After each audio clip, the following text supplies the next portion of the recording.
नमस्कार, मैं डॉक्टर रेणु कुमारी आज के इस वीडियो में आप सबका स्वागत करती हूँ। आज हम शेमुशी भाग 2 कक्षा 10वीं के चतुर्थ पाठा शिशुलालनम का अभ्यास कार्य करेंगे। इससे पूर्व के वीडियो में हमने इस पाठ का अध्ययन किया था। आइए आज हम इस पाठ का अभ्यास कार्य करते हैं।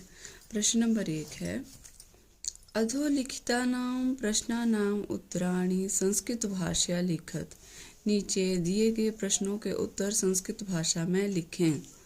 क रामाय कुशलभयोः कंठश्लेषस्य स्पर्शः कीदृशः आसीत्।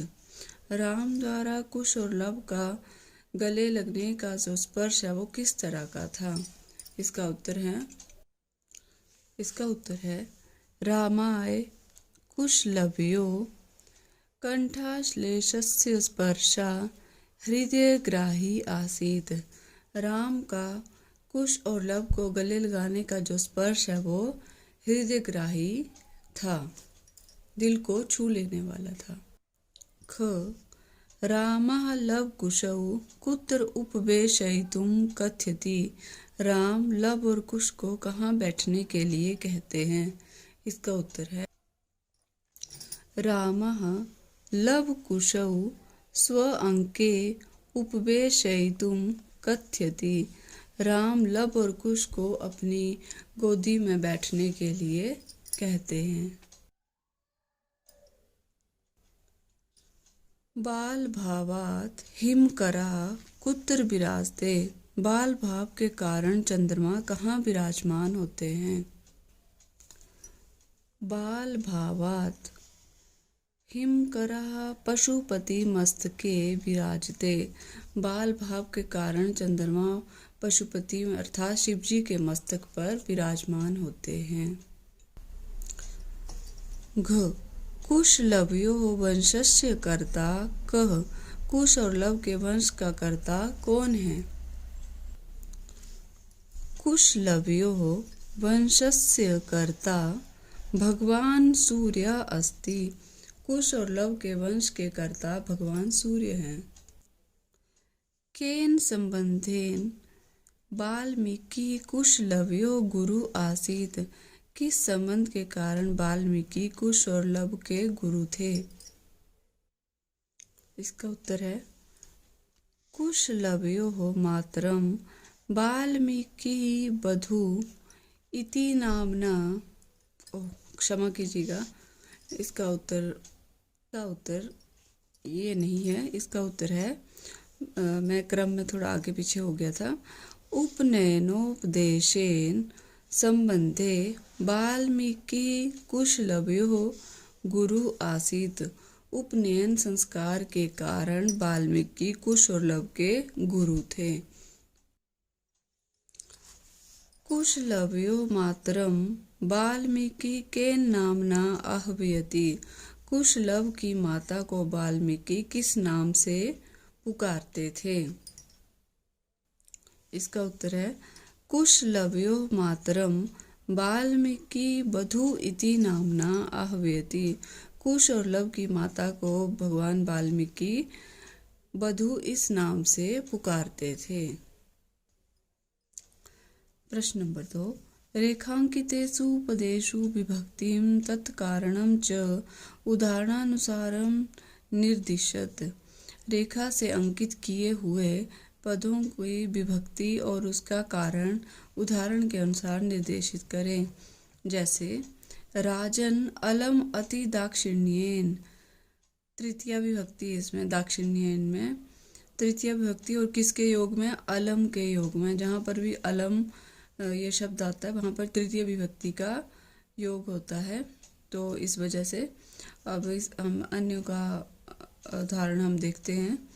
क रामः लव कुशौ आसनार्धम उपवेश्यति। इसमें है आसनार्धम में है द्वितीय विभक्ति। किस लिए, उप जमा विष धातु योगे उप उपसर्ग पूर्वक विष धातु के योग में यहाँ पर द्वितीय विभक्ति का प्रयोग हुआ है। ख धिंग माम एव भूतम मुझ पर धिक्कार है। यहाँ पर भूत माम में है द्वितीय विभक्ति धिक के योग में।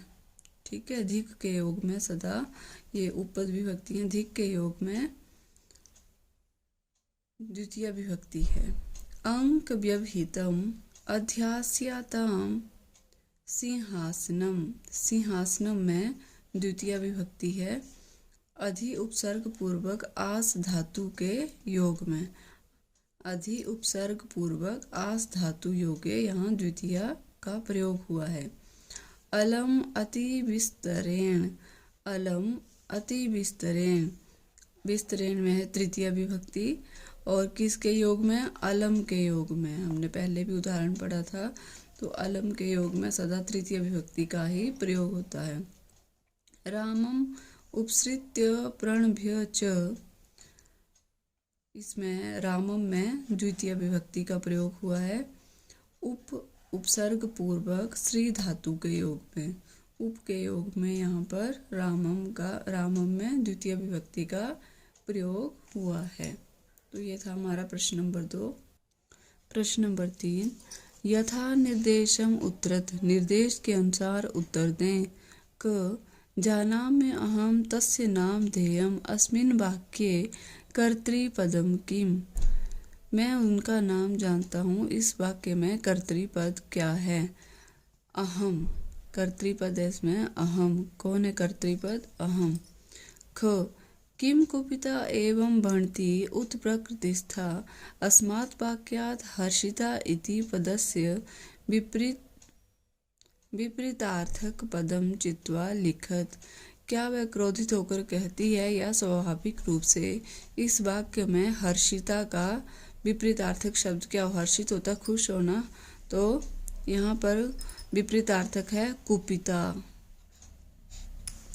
ग विदूषकः उपसृत्य आज्ञापयतु भवान् अत्र भवान् इति पदं कस्मै प्रयुक्तम्। विदूषक आज्ञा कीजिए। यहाँ भवान इस पद में किसके लिए प्रयुक्त हुआ है? भवान यहाँ प्रयुक्त हुआ है रामाय, राम के लिए। घ तस्मात् अंक व्यवहितम अध्यास्यताम सिंहासनम अत्र क्रियापदम किम। यहाँ पर कि तो आप सिंहासन पर ही बैठ जाइए, इसलिए यहाँ पर क्रियापद क्या है? अध्यास्ताम। अधि सिंह स्था के योग में यहाँ पर इस उत्तर से अध्यास्ताम कहा है बैठने के लिए। ग वयसस्तु न किंचित अंतरम अत्र आयुषा इत्यर्थे किम पदम प्रयुक्तम। अवस्था में भी आयु में भी कोई अंतर नहीं है। यहाँ पर आयुषा इत्यर्थे इसके अर्थ में क्या पद प्रयुक्त हुआ है? वयसा, उम्र के लिए। वयसा। प्रश्न नंबर 4, अधोलिखितानि वाक्यानि कः कम प्रति कथ्यति। नीचे लिखे गए वाक्य जो हैं वो कौन किसके लिए कहा गया है? किसने किससे ये बात कही है? क है सव्यवधानम न चारित्र्य लोपाय। यह किसने कहा है? रामः, राम ने कुश लवौ, कुश और लब से। ख किम कुपिता ए भणति उत प्रकृतिस्था। क्या क्रोधित होकर कहती है या स्वाभाविक रूप से? यह वाक्य विदूषक ने कुश से कहा था। विदूषकः कुशम, कुशम प्रति कथ्यति। जानाम्य अहम तस्य नामधेयम्। मैं उसका नाम, उनका नाम जानता हूँ। किसने कहा था? कुश ने रामम, राम से। तस्य द्वे नाम्नि, उनके 2 नाम हैं। यह वाक्य लब ने कहा था विदूषक से। लवः कथ्यति विदूषकं प्रति।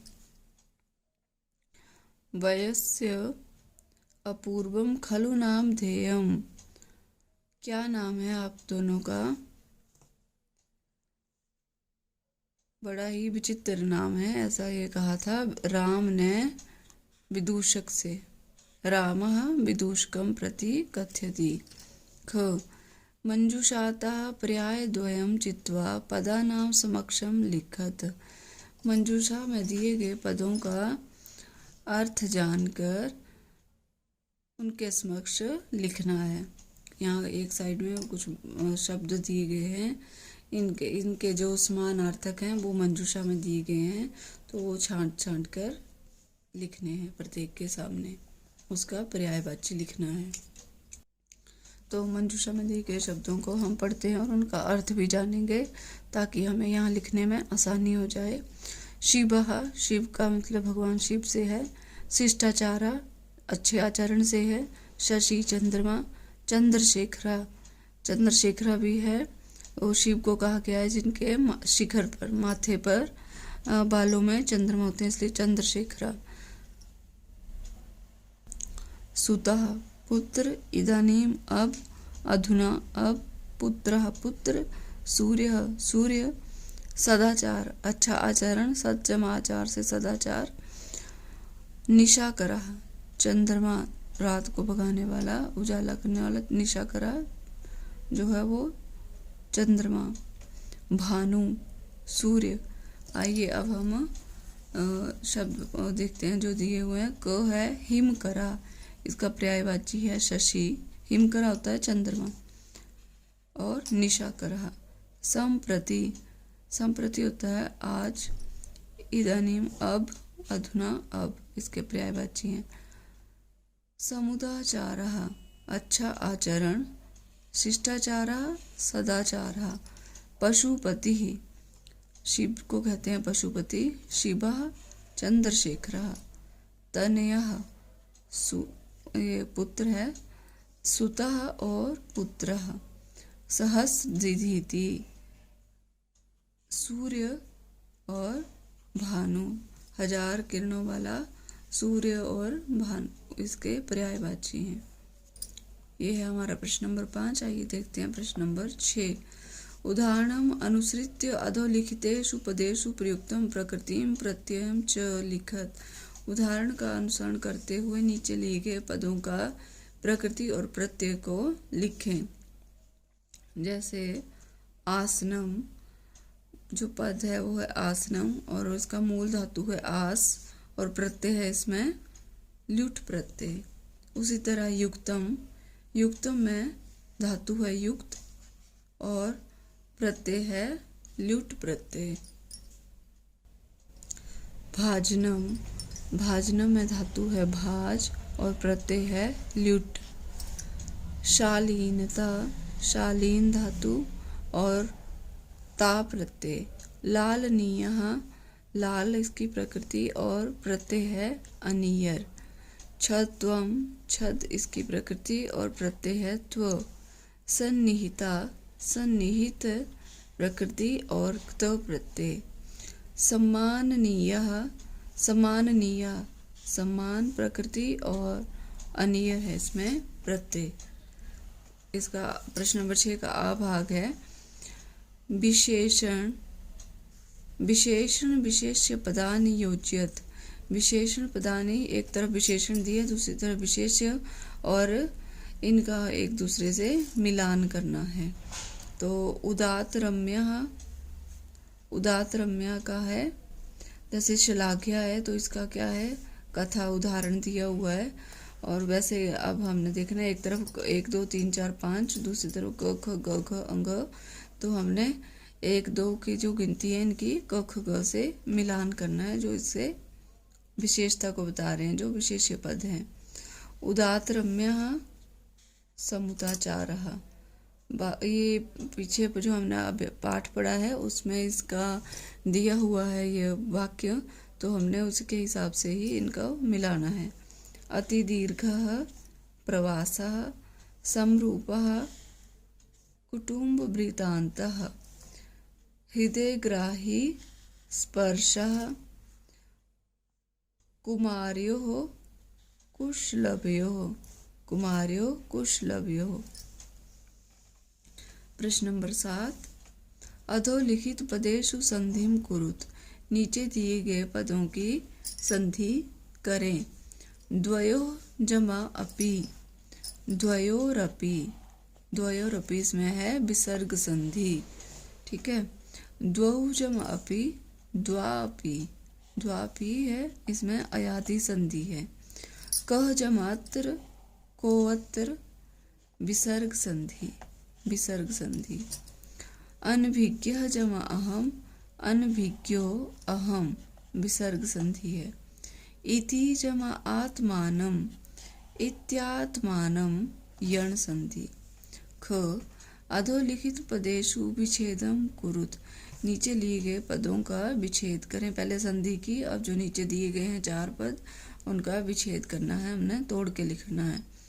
अहम अप्येत्योः, अहम जमा अपि जमा एत्योः। वयो अनुरोधात्, वयः जमा अनुरोधात्। समानाभिजनौ, समान जमा अभिजनौ। खल्वेतत्, खलु जमा एतत्, खलु जमा एतत्। तो ये था हमारा शिशुलालनम पाठ का अभ्यास। मैं आशा करती हूँ आपको पसंद आएगा। कृपया मेरे वीडियो को सब्सक्राइब करना ना भूलें, मेरे चैनल को। और आप अपने सुझाव या कुछ पढ़ने के लिए आपने पढ़ना हो तो आप मुझे कमेंट में लिख सकते हैं। धन्यवाद।